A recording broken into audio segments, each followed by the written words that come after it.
الحمد لله رب العالمين صلى الله وسلم وبارك على نبينا محمد وعلى آله وأصحابه أجمعين وأشهد أن لا إله إلا الله وحده لا شريك له وأشهد أن محمدا عبده ورسوله صلى الله عليه وسلم أما بعد ففي هذا اليوم 29 من شهر ربيع الأول لعام 1442 من هجرة النبي صلى الله عليه وسلم نختم سلسلة هذه الدروس في شرح رسالة قيمة التوضيح والبيان لشجرة الإيمان للإمام ابن السعدي رحمه الله.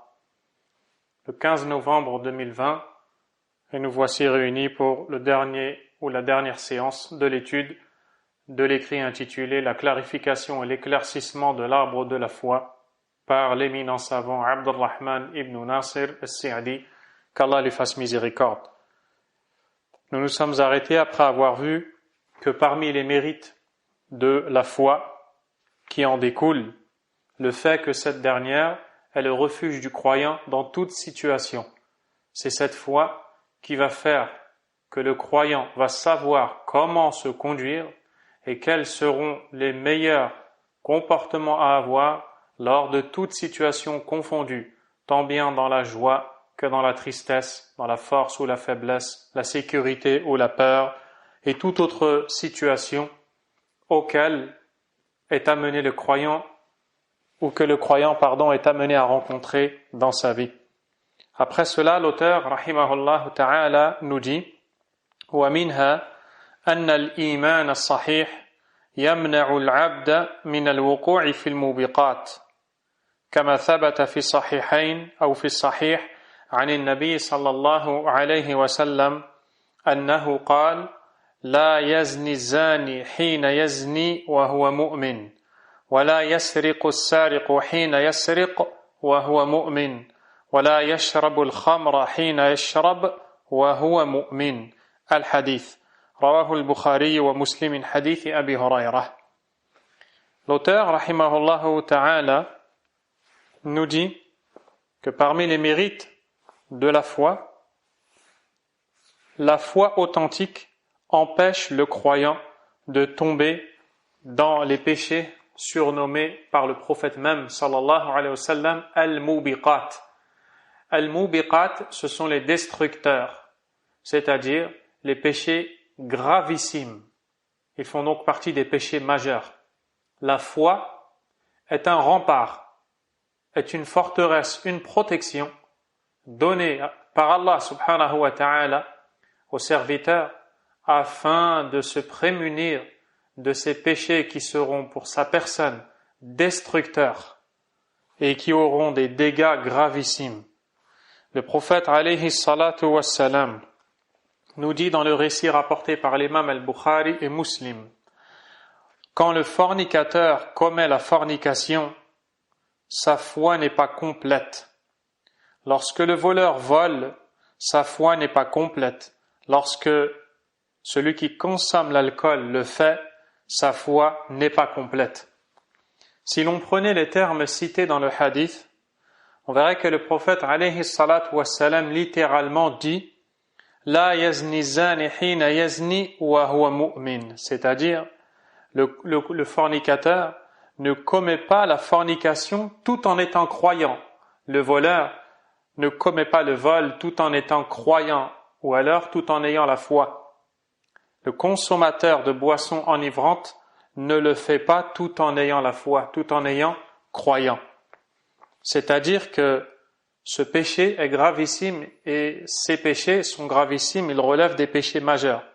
Et que lorsque la personne les commet, elle ne peut pas avoir une foi correcte, une foi qui est celle voulue d'Allah. Sa foi sera forcément défaillante. Cela ne veut pas dire qu'elle a mécru en Allah, subhanahu wa ta'ala, car dans le hadith, quelqu'un pourrait comprendre tout en ayant la foi, c'est-à-dire il n'a pas la foi à partir du moment où il commet cet acte. Ce n'est pas le cas.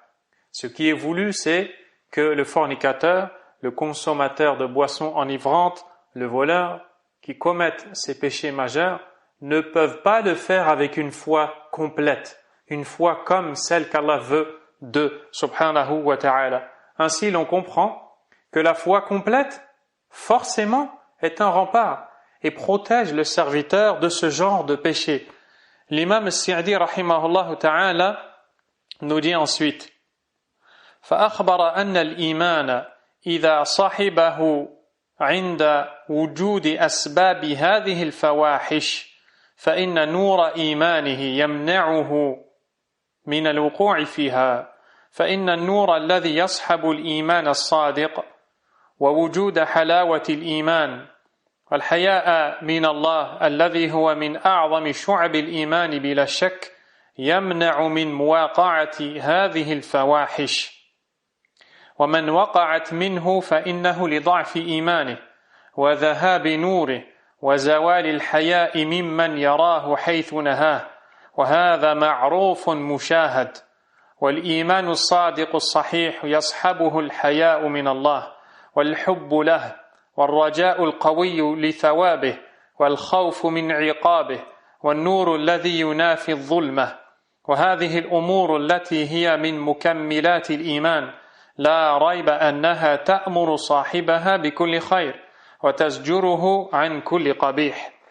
Il va, qu'Allah lui fasse miséricorde, nous détailler ce qui est voulu de ce récit du prophète sallallahu alayhi wa sallam.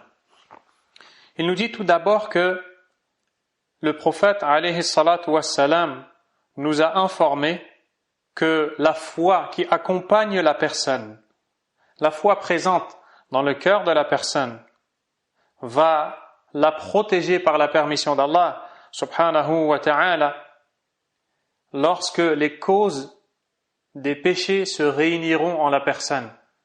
Les péchés ont des causes. Il y a des choses qui poussent la personne à pencher vers le fait de commettre l'acte interdit, notamment ceux cités dans le récit ici. La fornication, la consommation de boissons enivrantes ou de produits enivrants, ainsi que le vol. Il y a des causes qui amènent à cela.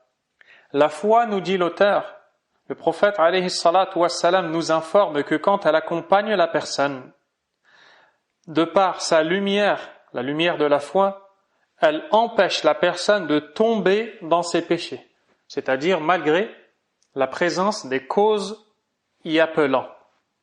Même si le fait de faire l'acte est facilité, il y a quelque chose qui va empêcher la personne de passer à l'acte, c'est sa foi en Allah, subhanahu wa ta'ala. Car la foi, la lumière, qui accompagne la foi véridique, ainsi que le fait de ressentir la saveur de la foi et d'éprouver de la pudeur envers Allah, avoir honte d'Allah et de son regard, subhanahu wa ta'ala. Et sans doute, ces choses-là font partie des branches les plus solides de la foi. Toutes ces choses-là empêchent la personne de tomber dans les turpitudes. Quant à celui parmi les gens qui est tombé dans celle-ci, il ne l'a fait qu'en raison de la faiblesse de sa foi ou de la dissipation ou l'absence de la lumière de la foi dans son cœur et de la pudeur envers celui qui l'observe et le voit où il a été interdit de se rendre. Et ça, c'est connu, nous dit l'auteur, rahimahullah. La foi véridique et authentique est accompagnée de la pudeur envers Allah, de l'amour pour lui et d'un fort espoir en sa récompense, ainsi que d'une grande peur de sa menace et de son châtiment, subhanahu wa ta'ala. C'est cette lumière qui élimine l'obscurité des péchés. Ces choses-là font partie de ce qui complète la foi et appellent celui qui possède cette foi à obéir à Allah subhanahu wa ta'ala. En d'autres termes et pour résumer, plus la foi est forte, plus la personne se voit protégée de tomber dans les péchés destructeurs. Et quand on dit qu'ils sont destructeurs, cela veut dire que c'est la personne même qui commet ces péchés pendant lesquels elle pense jouir d'un quelconque ou d'un certain plaisir, elle est en réalité en train de se détruire. Qu'Allah nous en préserve, subhanahu wa ta'ala. Le suivi des patients fait beaucoup de mal à la personne. L'imam Ibn al-Qayyim, rahimahullah, dans sa lettre intitulée Risalatu Ibn al-Qayyim ila ahadi ikhwanih, la lettre de Ibn al-Qayyim adressée à l'un de ses frères, qui est en réalité un conseil qu'il a écrit et donné à l'un de ses co-religionnaires dénommé Alauddin, va dans cet écrit justement où il porte conseil dire que quand le serviteur est face à un ordre d'Allah subhanahu wa ta'ala ou un interdit d'Allah azza wa jal, il est dans une situation où il doit choisir entre deux tentations ou alors deux délices. Lequel des deux devra-t-il choisir? Et il est face à deux choses qui lui sont nuisibles. Laquelle des deux choisira-t-il de supporter? Je m'explique avec un exemple qui va illustrer clairement cela. Quand le serviteur d'Allah subhanahu wa ta'ala, puisque dans ce récit, le prophète alayhi salatu wassalam parle par exemple de la fornication, du vol ou de la consommation des boissons enivrantes. Quand le serviteur est devant cet acte qu'est la fornication, auquel son ennemi juré, ash-shaytan ar-rajim, l'appelle, et toutes les causes sont réunies pour que ce serviteur tombe dans ce péché gravissime avec la plus grande facilité. Personne ne le voit, il est dans un endroit discret, et il est même peut-être, ou elle, qu'il s'agisse d'un homme ou une femme, il ou elle est appelé sans faire d'effort, tout est facilité, comme dans l'histoire du prophète Youssouf, alayhi salam, n'est-ce pas, qui a justement été invité par une femme non seulement séduisante, mais en plus une femme de pouvoir, puisqu'elle est la femme du roi, dans un endroit discret, à l'abri de tous les regards. Et là, qu'est-ce que le serviteur doit faire à ce moment-là? L'imam Ibn al-Qayyim rahimahullah nous dit, il est face à deux choix. Il a deux délices, ou deux désirs, si on peut les appeler ainsi. Il doit choisir lequel des deux il va prendre. Et il est devant deux choses qui lui seront nuisibles, il doit choisir laquelle des deux il devra endurer. S'agissant des désirs auxquels il pourrait être appelé, le premier, c'est l'acte immédiat qu'est la fornication, qu'Allah nous en préserve. Mais il doit faire un choix. Soit il assouvit ce désir-là, alors que c'est malsain, interdit et mauvais, ou alors il décide de prendre un autre désir, qu'est la récompense que lui promet Allah subhanahu wa ta'ala au paradis. Et que si, pour Allah subhanahu wa ta'ala, il s'abstient de commettre ce péché, eh bien, il aura bien meilleur que cela dans une demeure qui ne connaîtra ni interruption, ni fin. Alors, il va faire le choix. S'il est doué de raison et fort dans sa foi, il va dire, je vais m'abstenir d'assouvir ce désir mondain afin de gagner celui de l'au-delà. De même, il doit faire le choix entre deux choses nuisibles, laquelle il devra endurer afin de gagner l'autre, afin, d'être épargné de celle qui est encore plus nuisible. Ces deux choses-là, dans cet exemple-là, qu'est l'acte ici, soit il patiente et ne commet pas cet interdit, et peut-être que son âme l'y appelle. C'est quelque peu nuisible pour la personne, dans le sens où il y a tout pour faire, mais il doit s'abstenir, n'est-ce pas? Mais il se dit que oui, peut-être qu'il apparaît que c'est nuisible pour mon âme, mais en réalité, je le fais parce que je veux me protéger de quelque chose qui sera bien plus nuisible encore, qu'est le châtiment d'Allah que je risque si je commets cet acte. Et ça, c'est ce que doit se dire le croyant dans tous les péchés, dans tous les ordres d'Allah, subhanahu wa ta'ala. Qu'est-ce qui fait que le croyant agit ainsi? C'est sa foi. Donc, parmi les mérites de la foi, justement, le fait que le croyant soit préservé des péchés destructeurs, de la désobéissance à Allah, subhanahu wa ta'ala. C'est donc un rempart, une protection. Ensuite, l'auteur, rahimahullah, dit وَمِنْهَا أَنَّهُ ثَبَتَ عَنْهُ صلى الله عليه وسلم في الصحيحين من حديث أبي موسى رضي الله عنه أنه قال مثل المؤمن الذي يقرأ القرآن كمثل الأترجة طعمها طيب وريحها طيب ومثل المؤمن الذي لا يقرأ القرآن كمثل التمرة طعمها طيب ولا ريح لها. Il va nous citer donc un récit du prophète alayhi salatu wassalam et nous dit parmi les mérites de la foi, ce qui est rapporté par Al-Bukhari et Muslim d'après le compagnon Abu Musa al-Ash'ari radiyallahu ta'ala anhu, où il dit, le prophète sallallahu alayhi wa sallam dit, l'image du croyant qui lit le Coran est celle de l'orange. Son odeur est suave et sa saveur est suave. L'image du croyant qui ne lit pas le Coran est celle de la date. Elle n'a pas d'odeur et elle est douce. Elle n'a pas d'odeur et elle est douce. Ce qui va suivre est une comparaison faite par le prophète alayhi salatu wassalam entre les croyants dans leurs différents niveaux de foi. Donc, dans ce hadith, qui n'a pas été cité par l'auteur dans son entièreté, on voit que le prophète alayhi salatu wassalam nous dit, d'abord je vais lire la parole de l'imam Sa'di rahimahullah.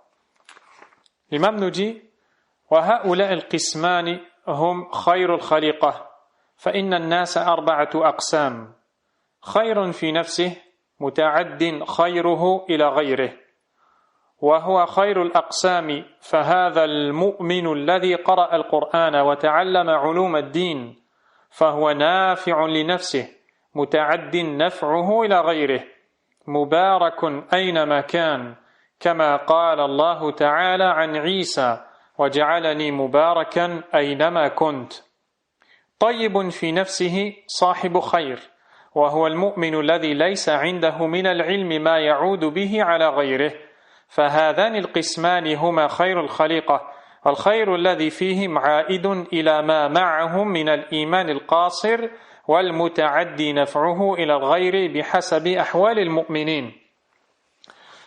Ces deux groupes sont les meilleurs de la création, car les gens sont de quatre types.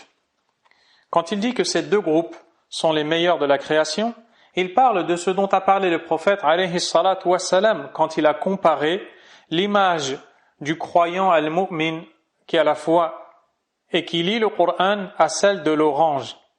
Al-utrudja en arabe, qui a été traduit ici par l'orange, n'est pas en réalité l'orange. C'est un fruit parmi les agrumes, certes, qui est très proche de l'orange, mais ce n'est pas l'orange, wallahu ta'ala a'lam. J'ai oublié son nom en langue française. Quoi qu'il en soit, c'est un fruit dont l'odeur est une bonne odeur et sa saveur aussi. Il y a donc ici la notion du bien en soi et envers autrui. Parce que ce fruit qui est bon, il est bon pour qui? Si ce n'est pour celui qui va le manger. Donc ici, on parle d'un bien qui va se reproduire sur autrui. Et il a une bonne odeur. Et la bonne odeur, c'est pour le fruit en lui-même. On parle donc du croyant qui a un bien en lui parce qu'il a la foi, et en même temps, il fait du bien à autrui, parce qu'il a lu le Coran et a appris la science et l'a propagé à autrui. Il y a ensuite l'image du croyant qui ne lit pas le Coran, qui n'étudie pas le savoir. Il est comparable à une date. Vous savez qu'une date est un fruit dont la douceur et dont le goût est excellent, sans pour autant avoir d'odeur. Il s'agit ici du croyant qui a un degré inférieur au premier. Mais je vais lire maintenant ce que dit l'imam Sa'di, rahimahullah. Ces deux groupes sont les meilleurs de la création, car les gens sont de 4 catégories. La première, celui qui est bon envers lui-même et envers les autres. C'est le meilleur des 4, et c'est le croyant qui lit le Coran, apprend les sciences religieuses, et ainsi profite à sa personne, mais il profite également à d'autres. Et il est béni où qu'il soit. Comme Allah subhanahu wa ta'ala dit à propos du prophète Isa alayhi salam. Isa a dit alors qu'il était nouveau-né, وَجَعَلَنِي مُبَارَكًا أَيْنَمَا كُنْتَ. Il m'a rendu béni où que je sois. Ainsi était le prophète Isa alayhi salam. D'ailleurs, l'imam Ibn al-Qayyim rahimahullah, dans sa lettre dont je vous ai parlé tantôt, qu'il a adressée à l'un de ses frères en tant que conseil, a expliqué ce verset et l'a commenté en disant qu'un homme béni où qu'il soit, ou une personne bénie où qu'elle soit, est quelqu'un qui, où qu'il se trouve, transmet le bien, interdit le mal, empêche que le mal ne soit commis et invite les gens à toute bonne chose. Il appelle les gens à Allah subhanahu wa ta'ala. Dans ses assises, le nom d'Allah n'est pas oublié. La prière sur le prophète alayhi salatu wassalam n'est pas négligée. C'est ainsi que la personne bénie est. Et ça, c'est le premier des 4 types de personnes. Le second, nous dit l'auteur, celui qui est bon de nature et de bonne compagnie. C'est le croyant qui n'a aucune science, dont il peut faire profiter les autres. C'est-à-dire qu'il a la foi, il est bien en lui-même, mais il n'a pas assez de connaissances pour appeler à Allah et donc propager le bien qu'il a en lui-même. L'auteur dit, ces 2 groupes sont les meilleurs de la création, et le bien qu'ils portent naît de leur foi qui est bénéfique à leur personne, voire à d'autres en fonction du cas. Ces 2 catégories de personnes, la personne qui est bonne envers elle-même et envers les autres, et celle qui est de bonne nature mais qui n'a pas assez de bagages pour faire propager ce bien envers autrui, ce sont les meilleures des personnes. Et qu'est-ce qui fait que ce sont les meilleures des personnes? C'est leur foi. Et ce que veut nous dire l'auteur, c'est que parmi les mérites de la foi est que la personne à la foi fait partie des meilleures des personnes. Ensuite, dans le cercle, dans la sphère des meilleures des personnes, il y a différents degrés, certains sont mieux que d'autres. L'auteur rahimallah nous dit ensuite la 3e catégorie, man huwa aadimun lil khayr walakin lahu la yata'adda dararuhu ila ghayrihi. Rabi'an man huwa sahibu sharrin ala nafsihi wa ala ghayrihi. Fahadha sharrul aqsam. الذين كفروا وصدوا عن سبيل الله زدناهم عذابا فوق العذاب بما كانوا يفسدون فعاد الخير كله إلى الإيمان وتوابعه وعاد الشر إلى فقد الإيمان والاتصاف بضده والله الموفق. Donc l'auteur rahimahullah nous dit, troisièmement, celui qui ne porte aucun bien, mais il ne fait subir aucun tort aux autres. Et quatrièmement, celui qui est mauvais pour lui-même et pour les autres. Et c'est le pire de tous. Donc pour résumer, il y a 4 catégories de personnes. Le degré le plus élevé, c'est la personne qui est bonne envers elle-même, mais aussi envers les autres. Elle tire profit aux autres. Le 2e degré, c'est celui qui est bon de nature et de bonne compagnie, mais il n'a pas assez de science pour faire profiter les autres. Le 3e, c'est celui qui est mauvais, mais dont le mal n'atteint pas les autres. Et le 4e degré, qui est le pire, c'est la personne qui est mauvaise en elle-même et mauvaise envers les autres. Au sujet de cette 4e catégorie, qui sont ceux qui ont mécru et qui n'ont pas du tout la foi, Allah subhanahu wa ta'ala a dit dans le sens rapproché du verset, ceux qui ont mécru et empêché les gens de suivre le sentier d'Allah, nous leur ajouterons châtiment sur châtiment pour le désordre qu'ils semaient. Qu'Allah nous en préserve. Ainsi l'auteur, rahimahullah, nous dit, dans la traduction, tout le bien vient donc de la foi et de ce qu'elle implique, alors que le mal naît de l'absence de la foi et de l'acceptation de son contraire. Son contraire, c'est al-kufr, la mécréance. Et c'est Allah qui accorde le succès. Ensuite, il dit وَشَبِيهٌ بِهَذَا الْمَعْنَى قَوْلُهُ صلى الله عليه وسلم المؤمن القوي خير وأحب إلى الله من المؤمن الضعيف وفي كل خير فقسم صلى الله عليه وسلم المؤمنين إلى قسمين قسم قوي في عمله وقوة إيمانه وفي نفعه لغيره قسم ضعيف في هذه الأشياء ومع ذلك ففي كل من القسمين خير لأن الإيمان وآثاره كله خير وإن تفاوت المؤمنون في هذا الخير. Il nous dit, tout le bien vient donc de la foi et de ce qu'elle implique, alors que le mal naît de l'absence de la foi et de l'acceptation de son contraire. Puis à la fin, il dit, le prophète sallallahu alayhi wa sallam a donné un exemple de cela. Pardon, la phrase d'avant. Et c'est Allah qui accorde le succès. Le prophète sallallahu alayhi wa sallam a donné un exemple de cela lorsqu'il dit « Le croyant fort est meilleur que le croyant faible et il y a du bien en chacun des deux. » Le prophète sallallahu alayhi wa sallam a donc divisé les croyants en deux groupes. C'est-à-dire que dans le récit que vous venez d'entendre, où le prophète sallallahu alayhi wa sallam nous dit que le croyant qui a la foi la plus forte est meilleur et plus aimé d'Allah subhanahu wa ta'ala que le croyant qui a la foi, mais qui est faible dans celle-ci, bien que les deux aient du bien en eux. Donc on voit que les deux, qu'il s'agisse du croyant fort ou du croyant faible dans sa foi, sont des gens qui en eux ont du bien. Seulement, plus la foi est forte, plus la personne est aimée d'Allah subhanahu wa ta'ala. Alors le prophète alayhi salatu wassalam a divisé les croyants en deux groupes. Un groupe fort dans sa science, dans sa foi, et les profits qu'il apporte aux autres. Ça, c'est le croyant qui est fort. Il est fort dans sa foi, fort dans sa connaissance d'Allah, subhanahu wa ta'ala, fort dans sa connaissance de la religion d'Allah, azza wa jal, et donc, de surcroît, fort par ce qu'il apporte aux autres, puisqu'il a de quoi leur donner.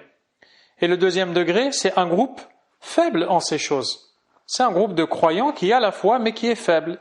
Le prophète, alayhi salatu wa sallam, dit, mais malgré tout, l'auteur dit, mais malgré tout, il y a du bien dans chaque groupe, car la foi et ses signes ne sont que bien, même si les croyants occupent des degrés divers en cela. Il dit ensuite, وَمَثَلُ هَذَا قَوْلُهُ صلى الله عليه وسلم المؤمن الذي يخالط الناس ويصبر على أذاهم خير من المؤمن الذي لا يخالط الناس ولا يصبر على أذاهم.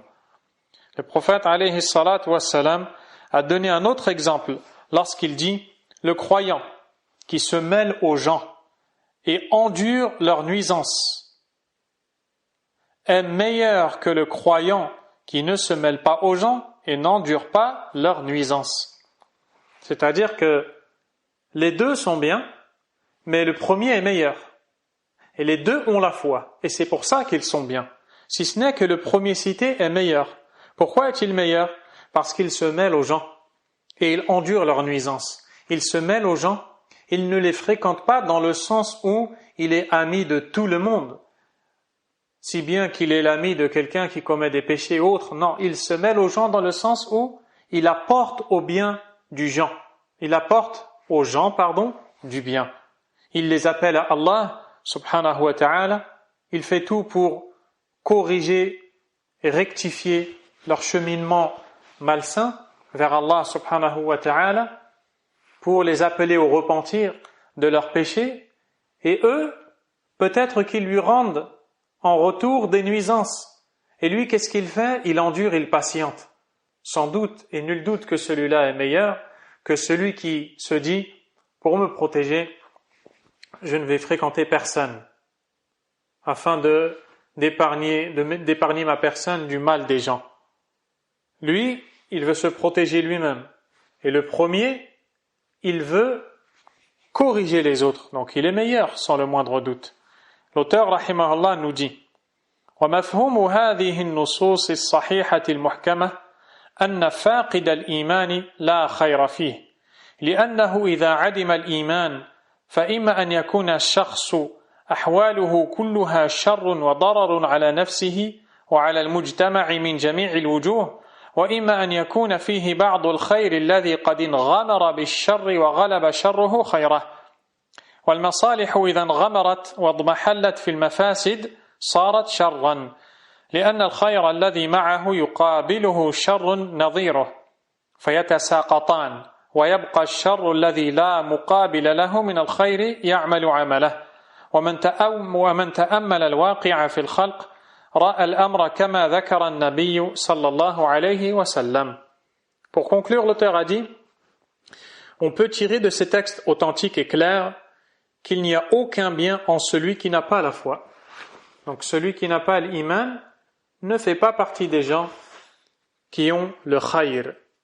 Car si la foi est absente, soit cette personne sera entièrement mauvaise et nuisible pour elle et la société, soit elle peut posséder quelques biens, mais celui-ci est noyé dans le mal. Elle fait donc plus de mal que de bien. Et lorsque les biens sont noyés et disparaissent, ils deviennent un mal, car le bien qu'il possède fait face à un mal. Donc, il s'annule, et reste alors le mal qui ne fait face à aucun bien. Et celui qui médite sur la création verra la chose de la manière dont l'a décrite le prophète alayhi salatu wassalam. Imaginez-vous un verre ou un récipient. Dans celui-ci, vous mettez de l'eau. Et ensuite, vous venez ajouter à cette eau un produit des plus polluants, de couleur noire, très sale, très toxique. Puis vous versez cela dans ce verre. Qu'est-ce qu'il advient de l'eau? Et qu'est-ce qu'il advient du liquide contenu dans ce verre? Allez-vous toujours l'appeler de l'eau? Non, il va changer, ça deviendra quelque chose d'autre. Eh bien ici, il s'agit d'une personne qui fait du bien, mais qui n'a pas la base du bien qu'est l'iman. À la base, la personne a al-kufr, la mécréance, ou al-shirk, le polythéisme. Le bien qu'elle fera va être noyé dans le mal qu'elle a fait lorsqu'elle a fait al-kufr ou al-shirk. Tout comme ce verre qui contenait à la base de l'eau a été souillé par un liquide toxique et polluant qui est venu se mêler à lui. Donc la foi, elle doit être purifiée et forte. Puis l'auteur, rahimahullah ta'ala, nous dit que celui qui médite sur la création verra la chose de la manière dont l'a décrite le prophète, alayhi salatu wassalam.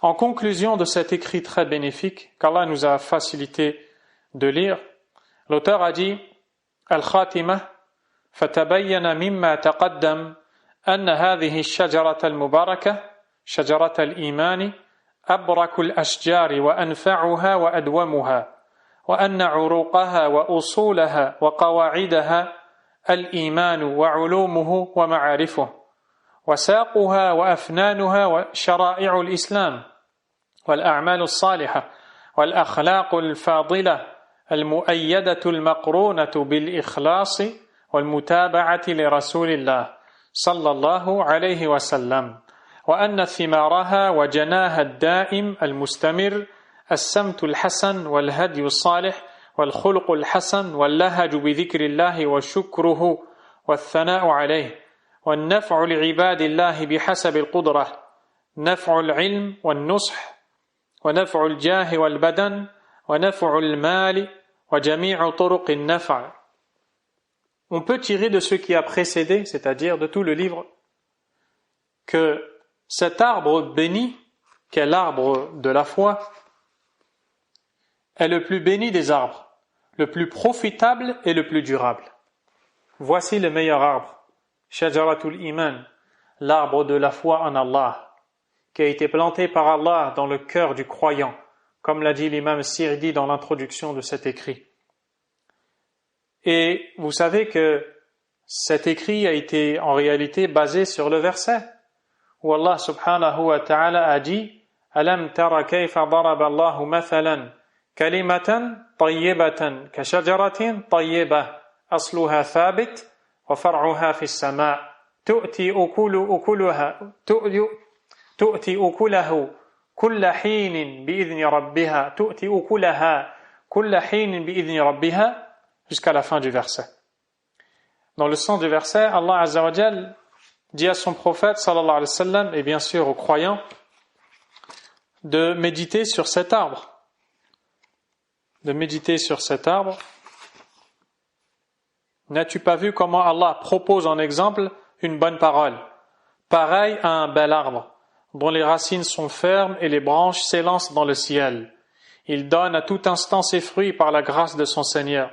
Allah propose ces exemples aux gens afin qu'ils se souviennent.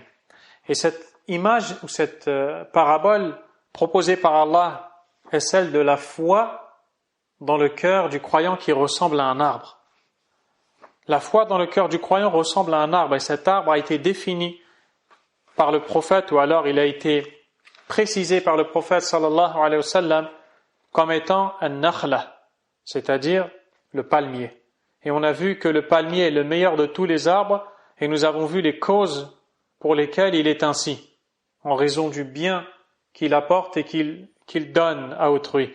De même, le croyant, la foi qu'il a dans son cœur est semblable à un bel arbre. Et c'est l'arbre le plus béni, l'arbre de la foi. L'auteur a dit, ses racines, fondements et règles sont la foi, ses sciences et ses connaissances. Son eau et sa nourriture sont les règles de l'islam, les œuvres pieuses, les nobles comportements accompagnés de sincérité envers Allah, subhanahu wa ta'ala, et le suivi du prophète, sallallahu alayhi wa sallam. Ses fruits et ses récoltes permanentes et continues sont la bonne apparence, la guidée, le bon comportement, l'abondance du rappel d'Allah, de la reconnaissance et des éloges qui lui sont adressés. L'utilité pour les serviteurs d'Allah en fonction des capacités de chacun. Être utile à autrui par la connaissance, par le conseil, par le rang et le corps, les biens matériels et toute forme d'utilité. C'est-à-dire que, tout comme l'arbre qu'est le palmier a des racines, des fondements, et doit être planté dans un endroit, l'arbre de la foi est planté dans le cœur. Le palmier est planté dans une terre pure. L'arbre de la foi, lui, est planté dans le cœur du croyant. Le palmier a des racines, n'est-ce pas? Il a des fondements. La foi a des racines et des fondements qui sont au nombre de 6. On les appelle les piliers de la foi. La foi en Allah, en ses livres, en ses anges, en ses prophètes, au jour dernier et au destin. Ce sont les fondements de la foi présents dans le cœur du croyant. Il faut donc les apprendre, il faut les comprendre, il faut les cultiver afin que cet arbre produise ses fruits par la permission d'Allah. Son eau et sa nourriture, car chaque arbre a besoin d'être abreuvé et nourri, n'est-ce pas? Sinon, il va tarir et il va périr. Il en est de même pour la foi du croyant dans le cœur. Il a une eau et une nourriture. Cette eau et cette nourriture, c'est al-wahi. C'est la révélation d'Allah, c'est le Coran et la Sunna. Ses fruits et ses récoltes permanentes, car le palmier donne des fruits que sont les dattes, et il y a des récoltes permanentes et continues. Eh bien, de la même manière, la foi doit produire des fruits et des récoltes qui doivent être permanentes et continues. L'auteur a dit وحقيقة ذلك كله القيام بحقوق الله وحقوق خلقه وأن هذه الشجرة في قلوب المؤمنين متفاوتة تفاوتا عظيما بحسب ما قام بهم واتصفوا به من هذه الصفات وأن منازلهم في الآخرة تابعة لهذا كله. La concrétisation de tout cela s'opère par le respect des droits d'Allah et des droits des serviteurs. Pour concrétiser la réalité de la foi, il y a 2 droits à respecter. Le droit d'Allah, le lien entre le serviteur et Allah, subhanahu wa ta'ala, son adoration, de ne pas associer à Allah une quelconque divinité, et le droit des serviteurs, les interactions envers autrui, le comportement et tout ce que cela implique. L'auteur dit وأن الفضل في ذلك كله لله وحده والمنة كلها له سبحانه بل الله يمن عليكم أن هداكم للإيمان إن كنتم صادقين. Et tout cela vient uniquement de la grâce et de la faveur d'Allah Azza wa Jal. Allah a dit dans le sens du verset, c'est Allah qui vous a comblé d'une faveur en vous dirigeant vers la foi si vous êtes véridique. Le fait d'avoir la foi est le plus grand don d'Allah. Le fait d'avoir la foi est le plus grand bienfait d'Allah subhanahu wa ta'ala, sans le moindre doute. L'auteur a dit, rahimahullah ta'ala, وقال أهل الجنة بعدما دخلوها وتبوأوا منازلها معترفين بفضل ربهم العظيم وقالوا الحمد لله الذي هدانا لهذا وما كنا لنهتدي لولا أن هدانا الله لقد جاءت رسل ربنا بالحق ونودوا أن تلكم الجنة التي أورثتموها بما كنتم تعملون. فجمع في هذه الآية بين الإخبار باعترافهم وثنائهم على الله بنعمه وفضله حيث وصلوا إلى هذه المنازل العالية وبين ذكر السبب الذي أوصلهم إلى ذلك بمنة الله عليهم وهو العمل الصالح الذي هو الإيمان وأعماله. فنسأل الله تعالى أن يمن علينا بالإيمان الصادق وأن لا يكلنا إلى أنفسنا طرفة عين وأن لا يزيغ قلوبنا بعد إذ هدانا ويهب لنا من لدنه رحمة إنه هو الوهاب آمين. وصلى الله على محمد وعلى آله وصحبه وسلم تسليما. En conclusion, l'auteur rahimahullah ta'ala a dit, ainsi les gens du paradis diront après y être entrés et s'y être installés en reconnaissant la grâce de leur Seigneur, dans le sens rapproché du verset, ils diront, toutes les louanges reviennent de droit à Allah pour nous avoir guidés à ceci. Nous n'aurions pas été guidés si Allah ne nous avait pas guidés. Les messagers de notre Seigneur sont venus avec la vérité et on leur annoncera, voilà le paradis qui vous a été donné en héritage pour ce que vous faisiez. Ce verset nous informe à la fois de leur reconnaissance des bienfaits de la grâce d'Allah, Ce verset nous informe à la fois de leur reconnaissance des bienfaits et de la grâce d'Allah et des éloges qu'il lui adresse pour cela lorsqu'ils atteindront ces degrés élevés, mais également du moyen qu'il les y a fait parvenir par la grâce d'Allah, et qui sont les œuvres pieuses que sont la foi et ce qu'elle implique comme acte du cœur et des membres.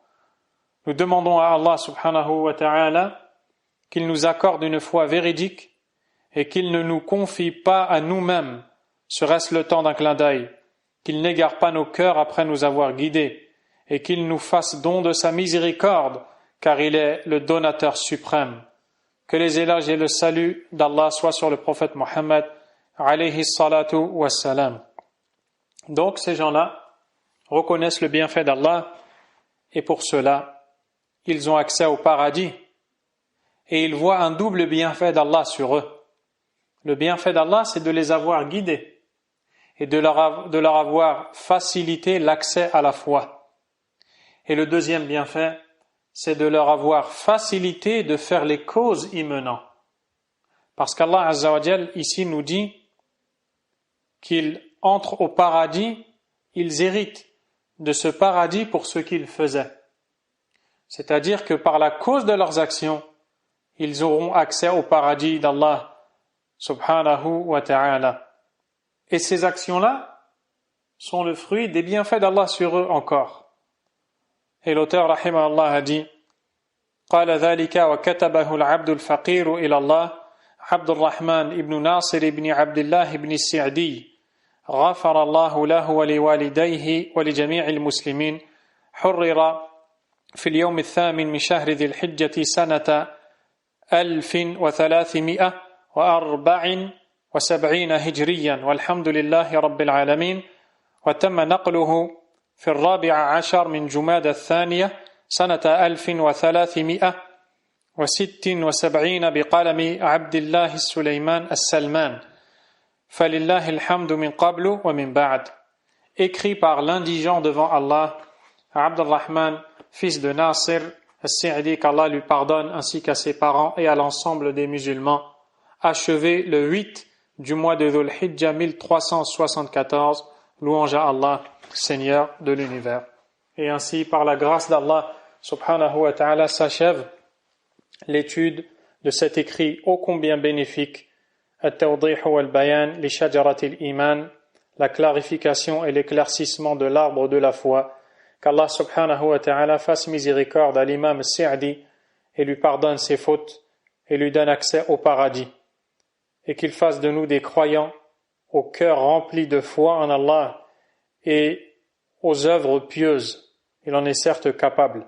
Une personne avait demandé, quand on dit des péchés qu'ils sont destructeurs pour la personne, est-ce que cela peut faire tomber, est-ce que cela comporte peut-être, est-ce une porte, naam, pour tomber dans l'innovation ou le shirk?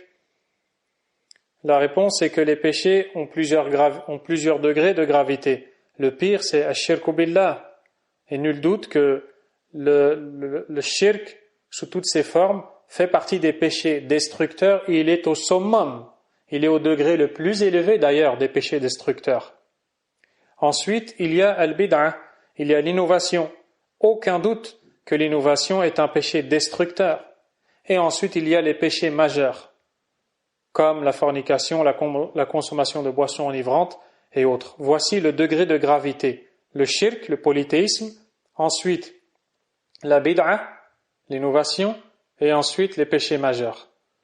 Toutes ces choses-là sont des péchés destructeurs, mais il y a des degrés dans leur gravité. Ensuite, nul doute que les uns peuvent conduire aux autres.